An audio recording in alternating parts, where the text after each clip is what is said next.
반갑습니다. 송규준입니다. 오늘 저는 영상을 통해서 굉장히 좀 충격적인 소식 한 가지를 전해드리려고 하는데요. 여러분, 제가 한번 그렇게 질문해볼까요?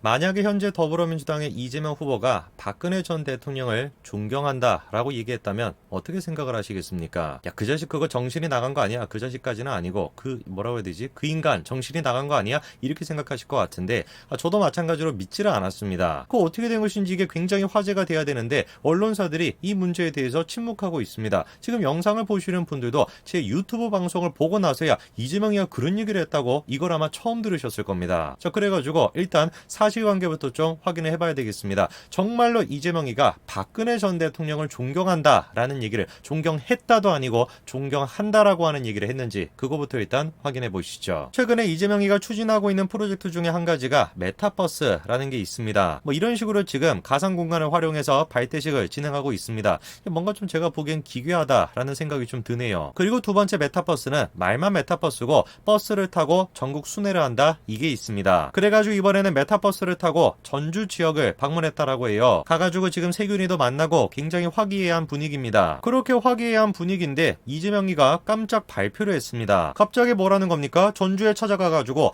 존경하는 박근혜 전 대통령도 힘들 때 대구에 갔다, 이런 얘기를 한 거예요. 다른 데도 아니고 전주에 찾아가서 다른 사람도 아니고 박근혜 전 대통령을, 그것도 박근혜 전 대통령으로 얘기하지 않고 존경하는 이라는 수식어까지 붙여가지고 저 얘기를 했다라는 건데, 실제로 지금 보니까 기사가 나기는 났습니다. 그런데 이상한 게 한 가지가 있습니다. 보시면은 이재명 후보의 저 멘트가 인용이 돼가지고 다음과 같은 기사가 쏟아져 나왔습니다. 그런데 막상 그 기사를 클릭해 보니까 기사의 제목이 바뀌어 있습니다. 존경하는 이라고 하는 말이 빠져 있죠. 제가 처음에는 존경한다라고 얘기를 안 했는데 오보가 난 것인가, 이런 생각이 들었습니다. 그런데 아니었어요. 실제로 이렇게 얘기했습니다. 존경하는 박근혜 전 대통령도 힘들 때 대구 서문시장을 갔다, 분명히 이렇게 얘기했습니다. 그러니까 부인할 수 없는 사실입니다. 분명히 이재명 후보가 뭐라고 얘기한 거예요? 박근혜 전 대통령을 존경하는 박근혜 전 대통령, 이렇게 얘기한 게 분명히 사실입니다. 그런데 그거를 어떤 의도가 있는지는 제가 잘 모르겠습니다만, 이상하게 언론사들이 지금 제목을 낼 때는 존경한이라는 말을 빼고 지금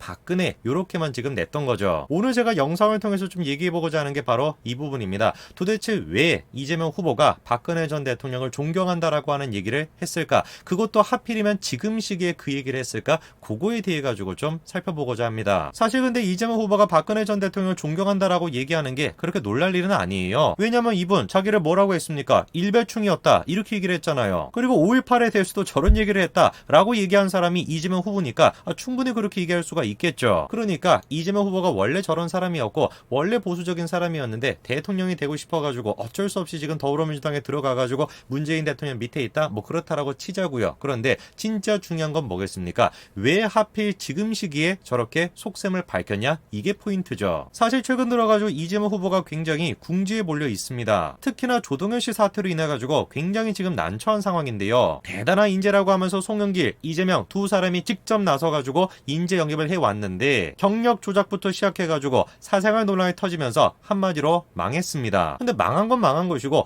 원래 더불어민주당 같았으면 어떻게 했어야 되겠습니까? 아무리 문제가 터진다라고 할지라도 같은 편이라고 한다면 무지성으로 옹호하는 거, 그게 더불어민주당의 특징 아닙니까? 당연히 저 사건에 대해서도 뭐가 잘못된 것이냐, 이런 식으로 비호를 해야 되는 것인데, 우선 일단 첫 번째, 국가인재위원회 총괄 단장을 맡고 있는 백혜련이가 이렇게 얘기합니다. 조동현은 인재 영입위에서 주관해서 영입한 사람이 아니다. 한마디로 누구 책임이라는 겁니까? 송영길, 이재명 두 사람 책임이다, 대놓고 이렇게 얘기합니다. 백혜련이뿐만 아니라 이미 여당 중진들 사이에서는 이런 식의 불만이 나오고 있죠. 그래가지고 제가 봤을 때는 조동현 논란이 터졌다, 그거 자체가 이재명한테도 악재가 되는 것인데, 더 큰 악재가 뭡니까? 이런 식의 논란에 대해 가지고 한 팀이다, 원팀이다, 그렇게 강조를 했던 더불어민주당이 현재 지금 이재명 후보를 보호해주고 있지 않은 거예요. 그럼 우리가 생각해봐야 되는 게 이겁니다. 아니, 더불어민주당의 대통령 후보가 이재명인데 이재명을 보호해주지 않는다라고 한다면 뭔 생각을 도대체 하는 것일까? 생각해볼 수 있는 게 뭐겠습니까? 이재명이 아니라 다른 차선책을 생각하고 있다, 이렇게 봐야 되겠죠. 그리고 그 차선책으로 항상 지목되는 사람이 바로 이낙연입니다. 이번에 경선에서 패배하고 난 뒤에 적어도 겉으로는 이낙연이 이재명을 도와주는 것처럼 보였죠. 그런데 이상한 게 있습니다. 이번에 전주에 가서도 정세균이도 따라왔고 즐겁게 두 사람이 식사를 했는데 누가 보이지 않아요? 이낙연이 보이지가 않아요. 이낙연은 도대체 어디로 가 있는 것이냐 봤더니만 제주도에 가 있습니다. 한번 생각을 해보십시오. 제일 처음에 경선이 끝나고 난 뒤에 이낙연에서 불복하겠다라고 했다가 나중에는 원팀이다 뭐다 하고 악수하고 끝났었죠. 그런데 그렇게 악수하고 난 뒤에 두 사람이 같은 공간에 있는 거 보신 적이 있습니까? 적어도 두 사람이 이낙연이 대놓고 공개적인 장소에서 이재명을 지지하는 듯한 그런 모습을 보인 적이 없어요. 그러고서는 이낙연이 이런 얘기를 합니다. 조동현 논란에 대해 가지고 더 신중하게 잘해달라 이렇게 얘기합니다. 그리고 또 더 적극적으로 이재명을 도와줘야 되는 거 아니냐 이런 질문에 대해서는 구체적으로 무엇을 해야 되는지에 대한 얘기가 있어야 한다 이렇게 또 답변을 하죠. 저거는 우리가 두 가지로 생각해 볼 수 있습니다. 일단 첫 번째, 구체적으로 이재명 측에서 이낙연한테 뭘 도와달라 이렇게 요구한 적이 없다라고 생각할 수 있고, 그리고 두 번째, 적극적으로 이낙연이 먼저 나서가지고 이재명을 도와줄 생각도 없다 이렇게 우리가 볼 수가 있죠. 그리고 제가 보기에 아직까지도 이낙연은 자기의 뜻을 버리지 않은 것 같습니다. 아직까지도 이재명이가 교체가 될 수 있다 그런 생각을 가지고 있는 것 같아요. 왜냐면은 생각해 보십시오.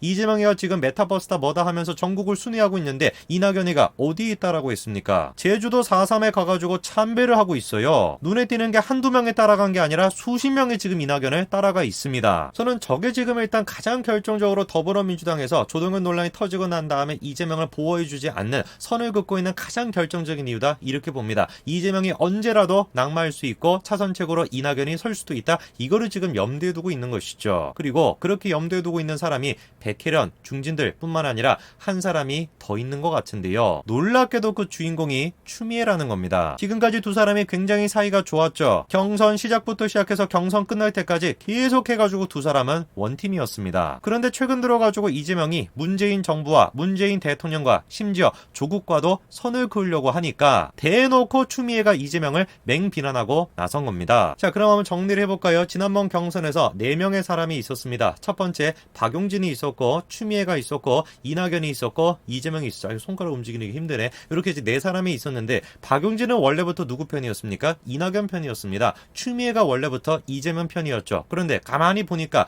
추미애 또한 마찬가지로 누구 편으로 지금 살며시 가고 있어요? 이낙연 편 쪽으로 옮겨가고 있습니다. 그러니까 당내에서 이재명의 입지가 점점 시간이 가면 갈수록 줄어들고 있고 당내에서 이낙연의 입지가 점점 지금 커지고 있는 것입니다. 상황이 지금 이렇다 보니까 이재명이 최후의 수단으로서 꺼내든 게 누구냐? 그게 바로 박근혜 전 대통령인 겁니다. 조국에 대해 가지고 사과를 할 때도 문재인 정부랑 선을 그을 때도 분명히 뭐라고 했습니까? 박근혜 전 대통령 사면 안 해야 된다 이런 취지로 얘기했던 사람이 사실상 하루 만에 이런 식으로 입장을 바꾼 것이죠. 12월 2일까지만 하더라도 박근혜 전 대통령 사면은 시기상조다라고 얘기했던 사람이 12월 3일날 하루 만에 박근혜 전 대통령을 존경한다 이렇게 얘기했습니다. 두 날짜 사이에 어떤 사건이 있었을까요? 생각해보니까 조동현 씨 논란이 있었죠. 개인적으로 저는 이 상황을 굉장히 흥미롭게 지켜보겠습니다. 국민의힘에서도 내용이 있기는 있었습니다만 결과적으로 윤석열, 이준석, 김종인 다 한 팀이 되어 있는 상태이죠. 그런데 더불어민주당에는 한 팀이라고 할 만한 사람이 누가 있을까? 굉장히 제가 흥미롭게 지켜보겠습니다. 물론 저는 흥미롭겠습니다만 이재명 후보는 글쎄요, 흥미로울지 어떨지는 잘 모르겠네요. 여기까지 말씀드리겠습니다. 감사합니다.